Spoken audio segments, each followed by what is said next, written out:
Bagaimana jika modal 19 juta bisa bertambah terus menjadi ratusan juta hanya dalam 9 bulan? Jadi total 19 juta. Itu naik lagi jadi 200, jadi 300 juta. Gue duit draw 100 juta, bulan depannya bisa naik lagi jadi 200 juta. Profit lagi 200 juta. Udah berkali-kali lipat, mungkin 40 sampai 60x lah. Tapi ada satu penyesalan terbesar. Gue berpikir 19 jutanya jadi segini. Gimana kalau misalkan 190 juta? Kenapa gue tidak all in? Apa yang menahan gue? Gue benar-benar nggak ngerti. Gue nggak punya conviction yang benar-benar gue ngerti. Gue sadar hoki saja tidak cukup. Gue harus tahu gimana caranya supaya ketika bull market itu terjadi, gue punya conviction ya, gue bisa masuk besar. Sebuah rahasia yang bahkan para elit finansial dunia pahami. Coba kalian lihat siapa yang masuk. BlackRock, Larry Fink bilang Bitcoin is international. Berarti ada something yang mereka ngerti yang kita nggak ngerti. Kuncinya bukanlah harga, kuncinya adalah pondasi. Karena yang kali ini udah didasari dengan pondasi. Jadi bukan soal harga Bitcoin sekarang, tapi seberapa dalam kamu ngerti kenapa dia diciptakan. Pahami pondasinya, temukan conviction kamu. Gue Dennis, seorang trader dan juga investor di multi market. Perjalanannya itu dimulai dari 2017. Di saat itu, gue punya uang sekitar mungkin nilai yang nggak terlalu banyak di saat ini ya, di saat waktu ini. Tapi di saat itu, nilai tersebut adalah nilai yang sangat banyak untuk gue, karena nilai tersebut adalah uang yang gue kumpulkan selama bertahun-tahun. Mungkin kurang lebih 4-5 tahun. Nilainya itu gue ingat persis 55 juta. Di saat itu, gue berasa lama sekali untuk gue mengumpulkan 55 juta ini. Gue harus bekerja keras, setiap pulang sekolah gue harus jualan, gue harus capek selama bertahun-tahun, dan cuman kekumpul 55 juta. Akhirnya gue cari, gimana sih caranya untuk mendapatkan uang di luar daripada gue jualan ini. Dan gue menemukan satu keyword, yaitu trading. Di saat itu, gue bener-bener tidak dibekali pengetahuan. Dan mungkin zamannya berbeda. Kalau kalian ingat, mungkin teman-teman yang 2017, 2018 udah mulai trading juga, atau mulai kenal sama market juga, mungkin kalian akan sadar, momen di saat itu sama sekarang, itu sangat amat berbeda. Kalau sekarang, kalian mungkin sangat mudah untuk mendapatkan edukasi. Mau di YouTube, di Instagram, di sosial media, di artikel, even ada chat GPT. Kalian bisa akses seluruh informasi dan edukasi, kalian bisa tanya semua yang kalian nggak tahu. Kalian bisa jadi tahu. Di saat itu, susah sekali. Untuk dapatin ilmu dan knowledge baru, itu sangat amat sulit sekali. Dan di sanalah gue mulai, tanpa pengetahuan, masuk ke market, itu di leverage market lagi, di derivative market, futures market. Ketika gue top up, yang pertama kali, itu di 16 juta rupiah. Ketika pertama kali gue melakukan top up atau deposit, itu 16 juta rupiah. Gue ingat sekali. Cuman karena, pertama, nggak dibekali pengetahuan, yang kedua, ini merupakan derivatif atau futures market, baru gue pencet-pencet tuh akun tradingnya, malamnya itu udah hampir margin call, udah hampir kena likuidasi. Lalu apa yang harus dilakukan? Karena gue nggak punya pengetahuan, gue mana ngerti sih apa itu stop loss, ya kan, kita harus cut loss berapa pips, misalkan berapa poin, berapa persen, apa itu risk per trade, gue nggak paham sama sekali. Yang gue tahu cuma satu, di sini gue mau cari uang, gue nggak mau kehilangan uang. Jadi ketika floating loss itu terjadi, gue nggak mau ini kelikuidasi ini hilang. Yang gue lakukan adalah gue top up lagi. Gue tambahin modalnya dengan harapan, oh ini akan balik gitu. Ini akan jadi profit. Dan gue tambah lagi posisinya. Makin rugi, besoknya hampir margin call lagi. Akhirnya gue top up semua. Jadi total yang uang yang gue masukin ke akun itu 55 juta. Gue udah nggak bisa top up lagi karena uangnya nggak ada. Memang di rekening cuma 55 juta. Malamnya, boom, habis semua. Literally habis. Jadi cuma dalam 2 hari. 2 hari 1 malam. Jadi 55 juta yang udah gue kumpulin 3-4 tahun, itu habis dalam waktu 2 hari. Mungkin kalian punya pengalaman yang sama, boleh komen di kolom komentar nanti. Dan di sini gue mau kasih tahu realitanya. Ketika gue udah rugi 55 juta itu, barulah akhirnya gue sadar, gue bodoh banget gitu. Kenapa gue masuk ke market tanpa knowledge? Barulah gue mulai belajar. Gue mulai belajar, tapi kan nggak punya modalnya lagi. Modalnya 55 juta udah habis. Mungkin gue cuma bisa dapat 1 juta, 2 juta uang dingin setiap bulannya. Itu yang gue pakai untuk modal belajar. Pertama kali lah juga gue beli kripto di 2017. Kalau kalian perhatikan chartnya itu lagi top cycle. Jadi ketika udah kehilangan 55 juta yang tadi, di trading gak jelas yang asal-asal pencet, gue masuk lagi ke market kripto di saat top cycle, tahun depannya hilang lagi 80%. Cuman yang ini kali ini spot market. Dimana gue ada beli altcoin, gue ada beli bitcoin, ada beli ETH, segala macam. Itu turun semua 80-90%. Mungkin ada salah satu koin yang gue ingat namanya BCD, itu adalah koin yang altcoin pertama yang gue beli. Value-nya turun 98% kalau ditarik ke 2020 gitu. Jadi rugi lagi.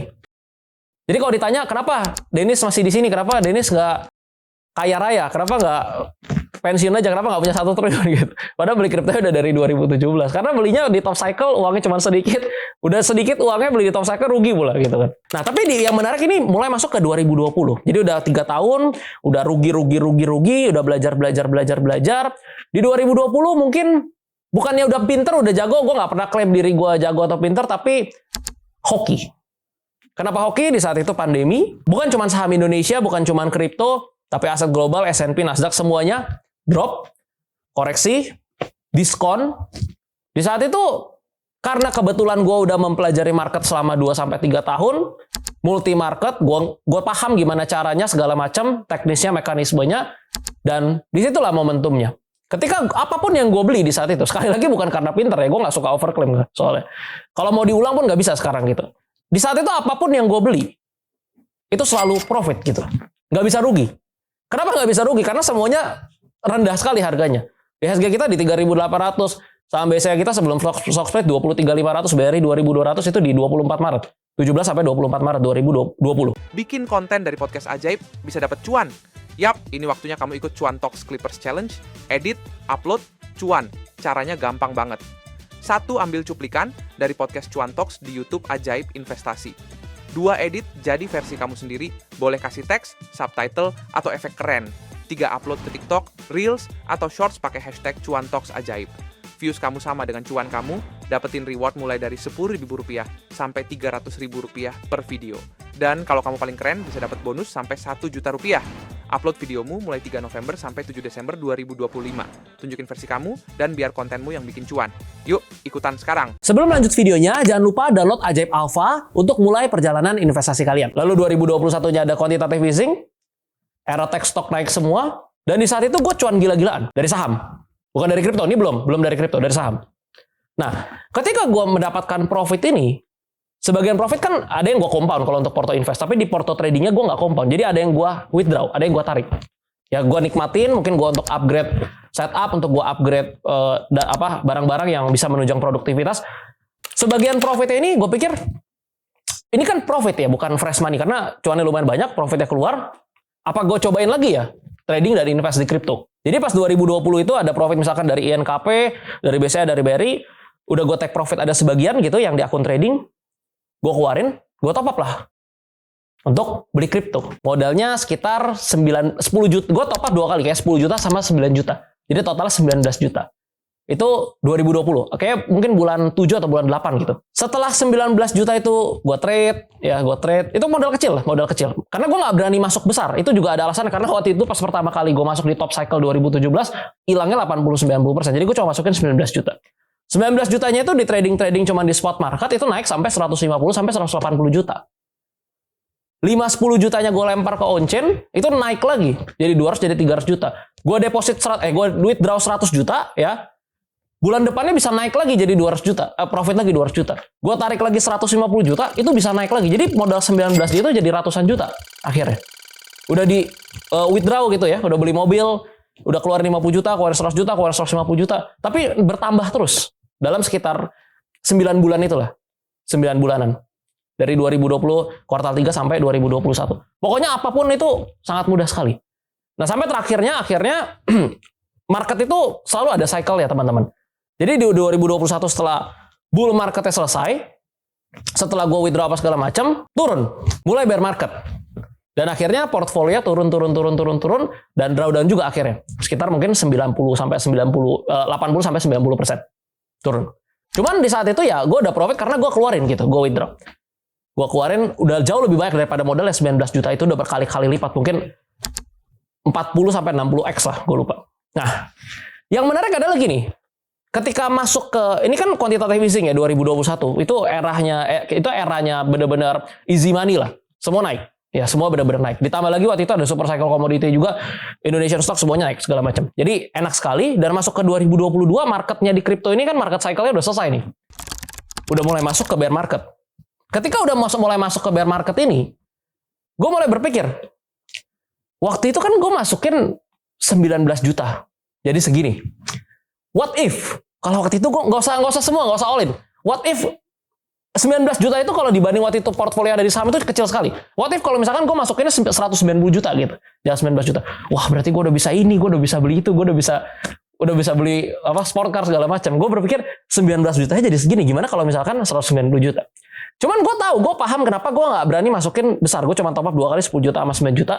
Karena mungkin yang pertama trauma yang 3 tahun lalunya. Dan yang kedua mungkin gue masuk tidak didasari atau dibekali dengan knowledge yang mumpuni. Karena gue masuk ya gue berasa kayak lagi rame aja nih. Gue berasa kayak ini lagi gampang. Gue ride the wave aja. Tapi gue nggak punya conviction yang bener-bener gue ngerti. Ini Bitcoin ini apa. Ini Ethereum itu project apa. Ini altcoin itu apa segala macam. Gue nggak punya convictionnya. Gue bener-bener nggak ngerti. Gue cuma tahu ya udah ini digital asset yang bisa kita tradingin. Ada likuiditasnya. Tapi gue nggak punya conviction. Oh ini bisa gede sekali. Nggak. Nah gue berpikir ketika ini bear marketnya selesai. Berarti akan ada bull market selanjutnya. Waktu itu gue belajar mungkin ada cycle 4 tahunan. Ini setelah Bitcoin halving 1 tahun setelahnya akan naik apa segala macam. Bikin konten dari podcast ajaib bisa dapat cuan. Yap, ini waktunya kamu ikut Cuan Talks Clippers Challenge. Edit, upload, cuan. Caranya gampang banget. 1. Ambil cuplikan dari podcast Cuan Talks di YouTube Ajaib Investasi. 2. Edit jadi versi kamu sendiri. Boleh kasih teks, subtitle, atau efek keren. 3. Upload ke TikTok, Reels, atau Shorts pakai hashtag Cuan Talks Ajaib. Views kamu sama dengan cuan kamu, dapetin reward mulai dari Rp10.000 sampai Rp300.000 per video. Dan kalau kamu paling keren, bisa dapat bonus sampai Rp1 juta. Upload videomu mulai 3 November sampai 7 Desember 2025. Tunjukin versi kamu, dan biar kontenmu yang bikin cuan. Yuk, ikutan sekarang. Sebelum lanjut videonya, jangan lupa download Ajaib Alpha untuk mulai perjalanan investasi kalian. Gue mempersiapkan diri di saat itu. Gimana caranya supaya nanti ketika bull market sekali lagi, mungkin di 2023, 2024 atau waktu itu kan lagi 2022 ya. Gue mikirnya entah di tahun depan atau 2024 atau 2025 bull marketnya. Gimana caranya supaya ketika bull market itu terjadi, gue punya conviction ya, gue bisa tembak besar, gue bisa masuk besar. Jadi di 2022 itu sebenarnya gue baru deep dive, gue baru pelajaran banyak tentang sebenarnya bukan kripto tapi lebih ke Bitcoin ya. Mungkin kalau ke kriptonya, ke Web3-nya segala macam mungkin 2023, 2024 baru ini. Di 2022 gue fokus ke Bitcoin. Gue fokus pelajaran apa itu Bitcoin supaya gue punya conviction ya. Dan akhirnya di 2023 gue mulai cicil, akhirnya gue masuk 80%. 80 sampai 85% lah portfolio gue move ke Bitcoin. Tapi bukan di bottomnya juga, mungkin di 25 something, 25 sampai 32 lah. Itu porsi paling gede gue masuk di sana. Kenapa berani? Ya, balik lagi karena yang kali ini udah didasari dengan pondasi. Itu adalah sedikit perjalanan gue. Sekarang gue masih trade di multi market sebenarnya. Jadi gue bukan cuma trade di Bitcoin tapi di beberapa aset kelas lain juga. Cuman yang gue mau sampai di sini ke kalian adalah trading itu nggak semudah kalian, sekali lagi nggak semudah kalian buka akun ajaib ya. Kalau kalian buka akun ajaib kan sangat mudah, 5 menit kalian KYC, isi data segala macam beres. Tapi untuk kita bisa konsisten profit itu nggak semudah itu. Kita harus punya pondasi, kita harus punya kedisiplinan, dan kita harus paham aset kelas atau market yang kita tradingkan itu karakteristiknya seperti apa. Oleh karena itu, habis ini kita akan bahas secara lengkap khususnya untuk crypto market atau Bitcoin. Bitcoin, the magical internet money. Kenapa kita harus bahasnya mulai dari Bitcoin? Kenapa Bitcoin ini yang selalu jadi topik utama? Padahal kalau kita ngomongin the whole industry ini kan sangat amat luas. Web3-nya, project lainnya. Even kita bisa cari duit nggak harus dari trading sebenarnya. Nggak harus dari investasi, nggak harus dari Bitcoin gitu. Industri kriptonya sendiri itu kita bisa cari peluang dan kita bisa cari duit di sini. Tapi kenapa Bitcoin yang selalu jadi topik utama gitu? Entah orang yang misalkan lagi trade atau invest, atau lagi bahas misalkan trading dan lain-lain, kenapa Bitcoin yang selalu jadi topik? Jawaban utamanya itu adalah satu. Kalau misalkan Bitcoinnya ini nggak bisa performing well, kalau misalkan Bitcoinnya ini nggak bisa diterima sama dunia, kalau Bitcoinnya nggak bisa diterima sama masyarakat secara luas, kalau Bitcoinnya nggak bisa perform dari 2017 sampai sekarang, ini industrinya ini nggak akan bisa berkembang sangat pesat sampai saat ini. Jadi tumpuan dasar atau pondasi dasarnya itu balik lagi ke Bitcoin. Kenapa project lain bisa muncul? Kenapa Ethereum bisa muncul? Kenapa project-project atau exchange besar bisa muncul segala macam? Ini dimulai dari Bitcoin. Makanya Bitcoin yang selalu jadi topik. Dan kalau kalian mungkin beberapa dari kalian yang udah ngikutin market, khususnya market kripto, pasti kalian akan sadar satu hal. Yaitu ketika misalkan Bitcoin turun, misalkan contoh ketika ada flash dump kemarin, ya, dari 109, 110 sampai ke 101. Ketika Bitcoinnya turun sekitar 9%, altcoin yang lainnya itu berdarah-darah. Turun semua, ada yang turun 60%, 50%, weeknya sampai 70%, even lebih parah gitu. Jadi bayangin kalau misalkan Bitcoinnya ini dari dulu cuma diem doang, nggak perform, adopsinya nggak makin meluas, network effect-nya nggak makin luas, otomatis proyek-proyek yang lain itu juga akan stagnan. Makanya kita akan mulai bahas dari Bitcoin. Nah, ini kalau misalkan kita ketemu crypto bros gitu, kita ketemu orang-orang yang udah invest atau trade crypto, atau misalkan yang baru mau mulai juga. Nah, ini ada beberapa pertanyaan. Biasanya kita ngobrol pasti ditanyainnya, masih hold Bitcoin nggak bro? Atau yang kedua misalkan, target cycle kali ini berapa sih menurut lu? Ada yang bilang 130.000 misalkan, ada yang bilang 140.000, 150.000, or even 200.000. Lalu masih keep atau udah ada TP sebagian, atau masih keep semua? Itu yang diobrolin selalu. Atau misalkan masih dollar cost averaging nggak? Masih cicil nggak? Atau masih worth it nggak untuk beli sekarang?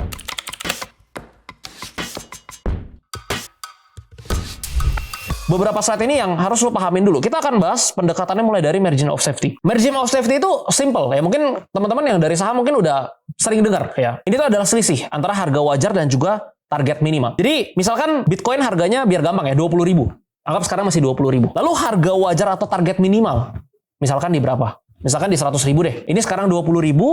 Ini target wajar atau harga minimal Bitcoin di 100.000. Berarti kita punya margin of safety 80%. Atau mungkin gua akan pakai bahasa anak SD nih. Misalkan ada lift. Tulisannya di lift itu cuman boleh 18 orang. Kalau kalian masuk 17 orang, 18 orang aman nggak? Kalau kalian paksa nih ibaratnya, masuk 20 orang, masih aman nggak? Pasti tetap aman sebenarnya. Karena sebenarnya mungkin itu bisa 20 atau 22, cuman ditulisnya 18. Itu margin of safety-nya. Karena nggak mungkin dia bikin pas-pasan. Nanti kalau ada error kan hancur gitu. Tapi masalahnya kan Bitcoin itu bukan sebuah perusahaan. Kalau perusahaan bisa dievaluasi. Ada perusahaan A di consumer goods, perusahaan B di banking, perusahaan C di batu bara. Kita bisa evaluasikan mau pakai apa? DDM, dividend discount model. Kita mau pakai discounted cash flow. Kita mau lihat earningnya gimana. Kita lihat price earningnya, PBV bandnya segala macam. Kita bisa evaluasikan. Kita bisa cari nilai intrinsiknya pakai berbagai metode. Itu kalau misalkan sebuah perusahaan. Ini kan Bitcoin. Gimana cara kita evaluasi atau cari nilai intrinsiknya? Mungkin banyak orang yang berkata seperti itu. Pada nyatanya bisa. Malah banyak sekali. Yang pertama ini stock to flow model. Ya. Ini simpelnya adalah gini. Ini stoknya. Ini biasa dipakai pendekatannya bisa ke emas juga. Ini misalkan pertama.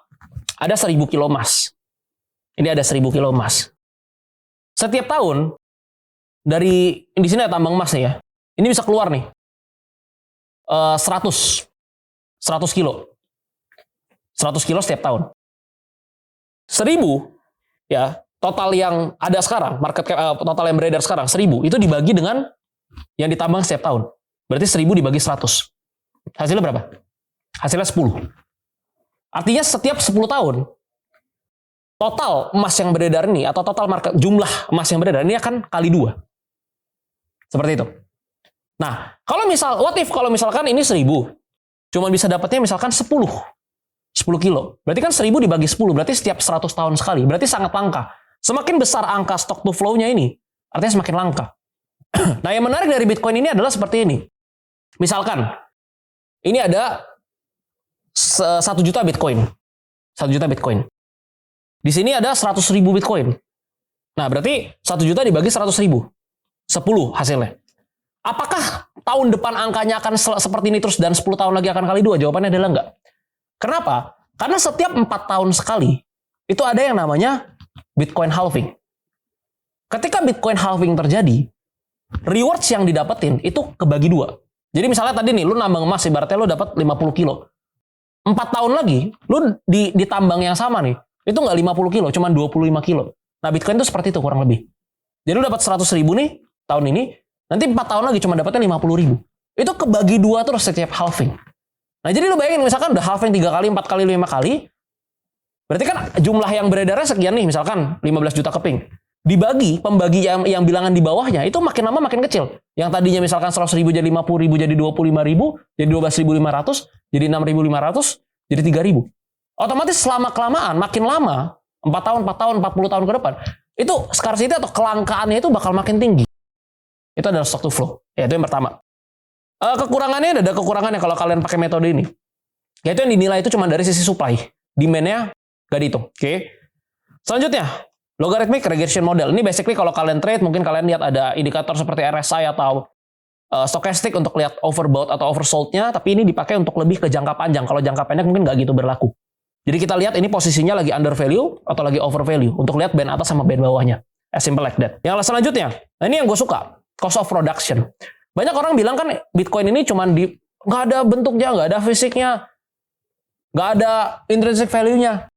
Intrinsic value itu bisa muncul ketika suatu benda, untuk mendapatkan benda tersebut itu ada yang namanya biaya eksplorasi. Ini banyak orang nggak paham. Misalkan kita ngomongin aset kelas lain ya. Misalkan ada emas, ada silver, ada minyak, ada besi, ada baja. Ya, ada banyak sekali benda.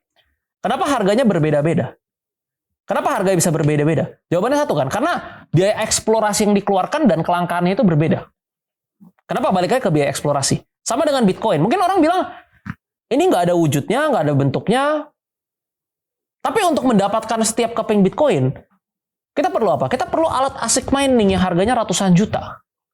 Kita perlu biaya eksplorasi, kita perlu keluarin listrik untuk hidupin itu alat. Tiap hari kita bayar listrik. Kita perlu orang untuk operate. Kita perlu safety-nya, mungkin security kalau misalkan alat ASIC miningnya banyak. Ada biaya yang dikeluarkan untuk mendapatkan setiap keping Bitcoin. Yang artinya ada biaya eksplorasi. Jadi kalau cost of production ini makin meningkat, kita kan ngomongin ada inflasi ya kan. Listrik itu nggak tetap harganya. Alat mining itu nggak tetap, VGA nggak tetap. Makin naik. Cost of production-nya meningkat. Itulah letak di mana ketika nilai intrinsik bisa diciptakan. Jadi harapannya teman-teman bisa paham mengenai cost of production ini. Jadi Bitcoin itu bukan cuma sekedar di-print, dicetak sesuka hati, tambah 1 juta keping, tambah 500.000 keping. Nggak bisa seperti itu. Jadi pendekatan cost of production ini kalau kalian mau belajarin, coba dalamin soal ini. Gitu. Nanti ada di titik di level di mana harga itu misalkan lagi turun, tapi udah mendekati cost of production. Nah, biasanya di level-level tersebut itu harga bisa rebound. Jadi bisa jadi psikologi support juga istilahnya. Oke, kita lanjut. Ini ada network valuation model ya. Metcalfe law. Ini basically untuk mungkin gue jelasin dengan bahasa anak SD. Ini kalau misalkan ada 2 device ya, misalkan ada handphone A, ada handphone B. Berapa nih yang berhubungan? Cuman 1. Jadi ada 2 device tapi koneksinya cuma bisa A ke B. Udah, literally A ke B. Kalau ada 3, A ke B, B ke C, A ke B, A ke B, A ke C, habis itu B ke C. Berarti ada 3 device, ada 3. Nyambung gitu, bisa 3 kali. Tapi kalau ada 4, A ke B, A ke C, A ke D, B ke C, B ke D, C ke D. Jadi ada berapa tuh? 1, 2, 3, 4, 5, 6. Device-nya 4. Nah sekarang coba bayangin kalau misalkan ada 10. Gimana kalau ada 20? Gimana kalau ada 100? Gimana kalau ada 1000? Gimana kalau ada 1 juta? Itu yang terjadi. Network efeknya Bitcoin ini bakal makin luas. Karena adopsinya makin luas, usernya makin banyak, utility-nya benar-benar ada. Kita bisa kirim Bitcoin kita segala macam. Network efeknya ini makin nggak bisa dibendung, bakal makin luas. Semakin banyak, semakin besar adopsi dan network efek semakin luas. Maka semakin tidak mungkin untuk Bitcoin ini di-shutdown. Selanjutnya, nah ini terakhir ya. Ini mungkin kalian sering dengar. Yaitu M2 Money Supply Correlation. Jadi M2 Money Supply itu adalah jumlah uang yang beredar di dunia. Jadi seperti yang kalian tahu, misalkan bank sentral dan lain-lain, mereka cetak uang ketika mereka melakukan quantitative easing, uang itu dicetak. Dari sini ada satu studi yang menarik. Jadi ada studi yang menemukan long run elasticity antara Bitcoin dan juga M2 Money Supply di elastisitas 2,65. Yang artinya, setiap 1% kenaikan M2 Money Supply, itu Bitcoin bisa ada potensi kenaikan 2,65%. Ya. Jadi, di luar daripada kelangkaan, di luar daripada adopsi, M2 Money Supply ini juga akan mendorong. Karena ketika inflasi terjadi, semua barang naik. Termasuk investment, kayak properti, tanah, kita ngomongin gold, termasuk Bitcoin.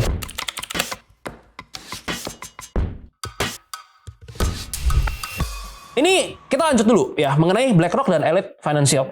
Kenapa Bitcoin? Padahal kan banyak aset kelas lainnya. Yang pertama, non-correlated store of value asset. Maksudnya gimana? Ketika misalkan ada sebuah Elite Financial, misalkan sebagai contoh BlackRock, ini kalian bayangin ya, duitnya itu nggak seperti kita. Kalau kita duitnya berapa? Kita mulai 10 juta, 100 juta, 1 miliar, 10 miliar. Kita kalau masukin semua misalkan ke satu saham, dengan uang segitu, atau misalkan ke Bitcoin, atau misalkan ke aset kelas lain atau ke gold, ya udah nggak jadi masalah. Tapi kalau kita ngomongin Elite Financial ini kan duitnya, the whole portfolio itu jumlahnya sangat besar gitu. Ya gue juga nggak pernah lihat gitu uang segitu. Nilainya itu sangat triliunan US dollar. Jadi mereka harus pilih beberapa aset kelas yang punya korelasi negatif.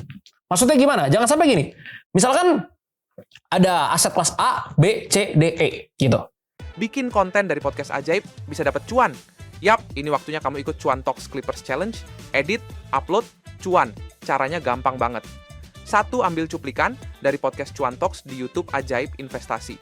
2. Edit jadi versi kamu sendiri. Boleh kasih teks, subtitle, atau efek keren. 3 upload ke TikTok, Reels, atau Shorts pakai hashtag Cuan Talks Ajaib. Views kamu sama dengan cuan kamu, dapetin reward mulai dari Rp10.000 sampai Rp300.000 per video. Dan kalau kamu paling keren, bisa dapat bonus sampai Rp1 juta. Upload videomu mulai 3 November sampai 7 Desember 2025. Tunjukin versi kamu dan biar kontenmu yang bikin cuan. Yuk, ikutan sekarang. Sebelum lanjut videonya, jangan lupa download Ajaib Alpha untuk mulai perjalanan investasi kalian. Kalau turun barengan semua, kalau naik barengan semua. Buat apa capek-capek bikin diversified portfolio? Toh bareng juga, turunnya bareng, naiknya bareng. Nah, Bitcoin ini cukup unik, ya. Makanya bisa masuk non-correlated store of value asset. Dan yang kedua, asymmetric risk and reward. Nah, ini sebenarnya yang jauh lebih masuk akal. Misalkan, let's say seperti ini. Kalau kita ngomongin suatu aset kelas, ya, ada yang namanya pasti downside, ada yang namanya upside. Misalkan kita ngomongin di harga 20.000 deh. Ada nggak downside dia turun lagi ke 10.000? Sebenarnya ada. Ya, cuman waktu itu mungkin nggak kejadian aja. Turunnya cuma sampai mungkin 16-15.000 something. Mungkin nggak turun ke 5.000. Sebenarnya ada ya, cuma probability-nya kecil. Tapi kita anggap aja deh, turun ke 5.000 itu berapa? Berarti berapa? 20.000 turun ke 5.000.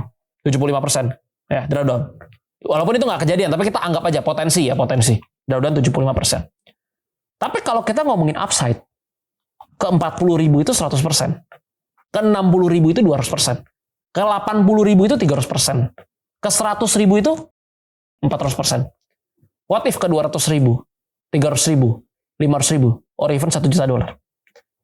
Makanya kita menemukan satu kalimat yang namanya asymmetric risk and reward. Rewardnya segini nih, turun 75%. Oke, $1 miliar nih. Risknya berarti $750 juta. Rewardnya, ya balik lagi tadi. 100%, 200%, 300%, 400%, or even puluhan ribu persen. Asymmetric risk and reward.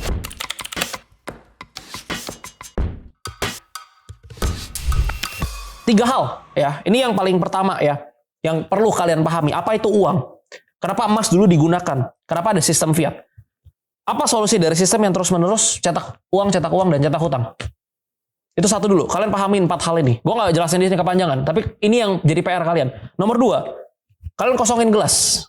Jangan berasa, oh ini scam, ini nggak ada fisiknya. Jangan jadi orang so pintar. Karena level tertinggi dari kebodohan itu yaitu ketika orang yang so pintar gitu. Karena mereka nggak even tahu kalau misalkan mereka lagi melakukan kebodohan. Coba kalian lihat siapa yang masuk gitu. Negara El Salvador, MSTR, MicroStrategy, Michael Saylor masuk gitu. Dengan jumlah yang sangat besar. Dan siapa lagi?